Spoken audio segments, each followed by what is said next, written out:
Hey, how's it going, guys? I'm out here in Richmond, just got finished showing this new build, but I decided to just shoot this short video to try to give you guys some insight on the process of buying a new build. Number one, they really only want two types of funding. Either a new build is going to ask that you have cash, or they want conventional, just because a new builder is a bit skeptical about FHA because of, whatever guidelines they may have. So they don't want to deal with any of that. So they're looking for conventional financing or cash.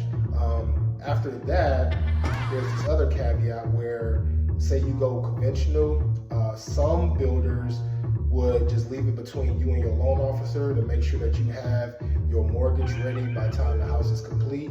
Therefore, they can get their cash upon completion of the property, right? And the city inspection, which I'm gonna talk more about later on.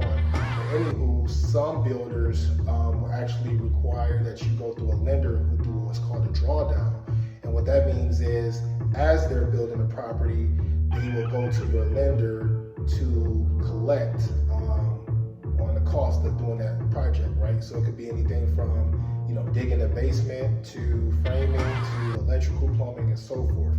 And like I said, as each part gets done, you will have to have a lender that could, basically pay the contractors out per stage. Another thing I wanted to mention and allude to is that most places come with different options, whether it's the style, type of flooring, countertops, what's included, but most do not include the landscaping. So just an FYI, if you get a new build, the landscaping is more likely going to be yourself.